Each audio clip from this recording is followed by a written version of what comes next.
Ikaze kuri Top Rwanda, umuyoboro w'amakuru yizewe kandi agezweho. Reka mbifurize kugira umunsi mwiza, ari nako mbifurize kugira ibihe byiza kuri mwese mukomeje kubana natwe. Ni kuwa 26 Gicurasi 2021. Reka mbifurize kugubwa neza, nabasaba ko mwajya munsi iyo video yanyu hepfo gato mu ruhande rw'iburyo gakora kuri subscribe ndetse ukanakanda kunzogera kugira ngo uwa mbere mukuba wabona amakuru mu gihe amaze gutegurwa ndetse no gutunganywa. Tujye kuri biramwe amakuru agezweho kuri uyu umugoroba, aho mu cyumba cy'urukiko rw'ibanze rwa Nyarugenge kuri uyu wa gatatu rwemeje ko CSP Kayumba Innocent, SP Ntakirutimana Eric ndetse na Mutamani wa Ephraim bakomeza gufungwa, kuko rero barekuye bashobora gushyira igitutu ku batangabuhamya ndetse bakaba banatoroka nk'uko urukiko rwabitangaje kuri uyu munsi. CSP Kayumba wayoboraga gereza ya Nyarugenge iri Mageragere mu mujyi wa Kigali, SP Ntakirutimana Eric wari umuyobozi wungirije ndetse na Mutamani wa Ephraim warashinzwe iperereza twita intelligence officer mu rurimi rw'icyongereza, bakurikiranyweho ibyaha bigera kuri 3 birimo icyo kwiba, kwinjira mu makuru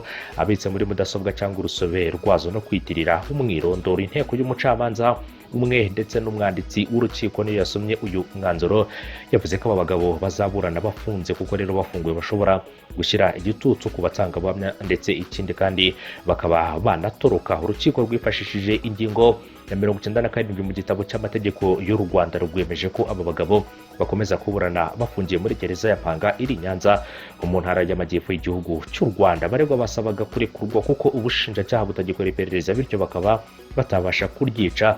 Bavuze ko rero batuye ndetse bakaba banafite umwirondoro uzwi, ariko urukiko rwemeza ko ubu busabe bw'aba bagabo nta shingiro namba bufite. Ikindi kandi witwa CSP Kayumba Innocent yavuze ko yifuza kurekurwa ngo kuko umuryango we rero uri mu kaga kuko afunze kandi akaba atari mu kazi. Yagize ati mu bushobozi bwanyu mwandekura. Witwa Mutamani wa Ephraim nawe yavuze ko yamaze kujurira icyemezo cy'urukiko kimufunga by'agateganyo. Ni mu gihe rero iburanisha ryo kwa gatanu ushize abaregwa rero bose uko ari 3 bibukijwe ibyaha bakekwaho n'ubushinjacyaha, kuko rero ari 3 gusa.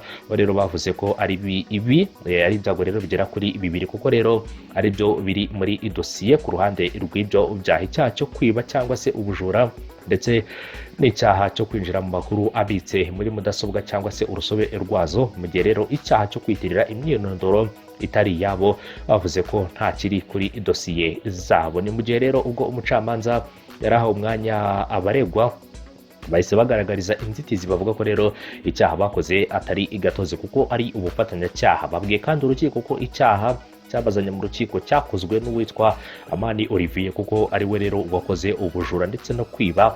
Uwitwa rero Kasema Imad Mohamed ufite ubwene cyo kubwongereza akaba afungiye imageragere. Amani Olivier kandi n'ubundi uko amakuru yagiye ahagaragara akaba afungiye muri gereza ya Nyarugenge, aho n'ubundi rero yari yarahambijwe icyaha cy'ubujura bwifashishije ikoranabuhanga. Akaba ari umwe mu bakoranye n'aba bagabo, akaba ari n'abari abayobozi muri gereza ya Nyarugenge. Akaba rero ari gereza iherereye imageragere mu mujyi wa Kigali, nk'uko inteko ndetse n'urukiko rw'ibanze rwa Nyarugenge kuri uyu wa gatatu rwafashe umwanzuro uko aba bagabo bakomeza rero gufungwa, kuko rero baramutse barakuwe ngo bashobora kuba bashyira igitutu ku batangabuhamya ndetse bakaba banatoroka. Reka twumva andi makuru agezwe. Amakuru yacu tuyahere ku makuru avugwa hirya no hino ku isi. Minisitiri w'ububanyi n'amahanga wa Leta Zunze Ubumwe za Amerika Antony Blinken yageze muri Misiri mu rwego rwo kugerageza gufasha guhoshya ubushyamirane hagati ya Israeli na Palestine.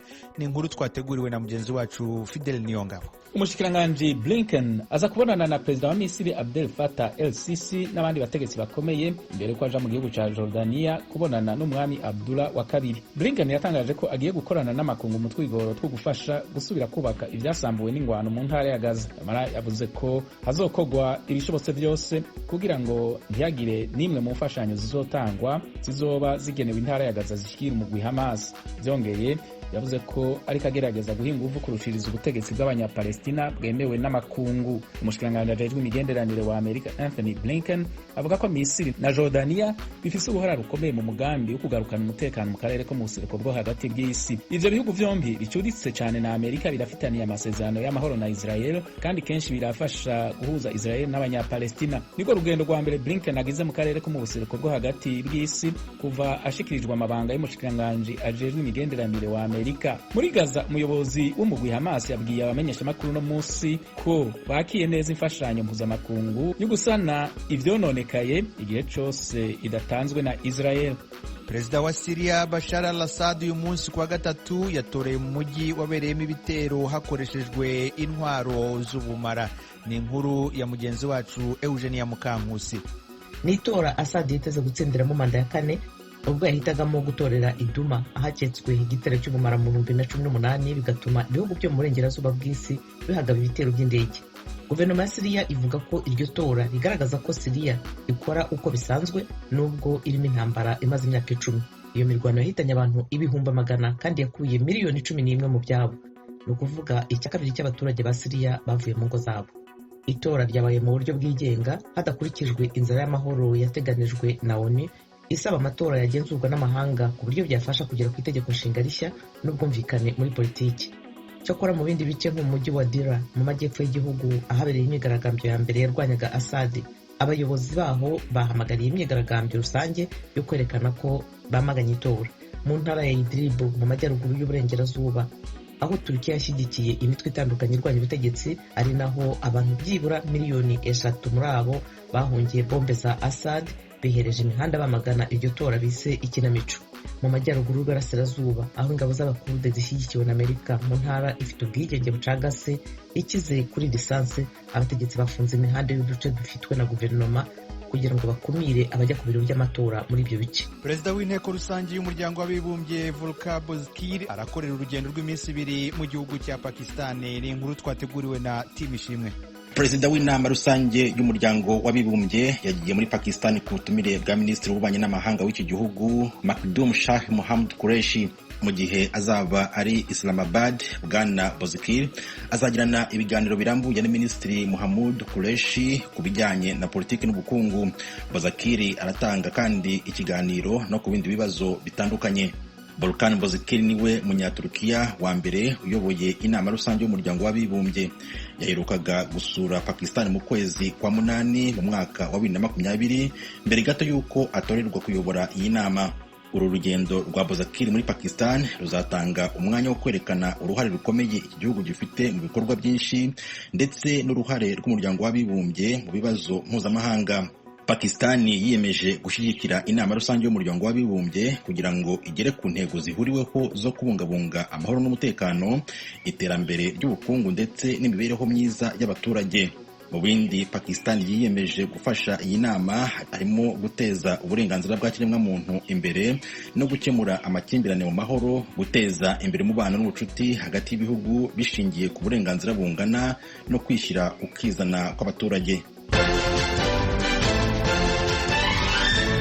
Barakoze bagenzi bacu batugejejeho amakuru avugwa hirya no hino ku isi. Tubibutse ko iyi mwumva ari radio Ijwi ry'Amerika ivugira i Washington DC mu Kirundi no mu Kinyarwanda. Mushobora kandi gukurikira ibiganiro byacu munyuze ku rubuga rwacu rwa internet kuri wa3.radio.voa.com. Mukanya turanyarukira mu karere k'ibiyaga bigari.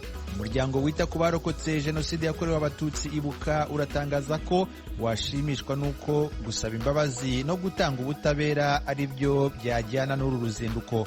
Ni inkuru y'umunyamakuru w'Ijwi ry'Amerika Assumpta Kaboyi uri i Kigali mu Rwanda. Ahasigaye amasaha abarirwa ku ntoki ngo umukuru w'Ubufaransa agenderera u Rwanda, imyiteguro ikaba irimbanije mu mujyi wa Kigali. Isuku iragaragara mu mihanda yose yo mu mujyi wa Kigali. Ku muhanda uva ku kibuga cy'indege cya Kanombe urasanga hateretswe indabo ziza ziyongera ku zari zisanzwe ziteye umujyi wose. Umutekano nawo uragaragara ko witaweho cyane cyane mu bice umuyobozi w'Ubufaransa azasura nko ku rwibutso rwa Kigali ruri ku Gisozi.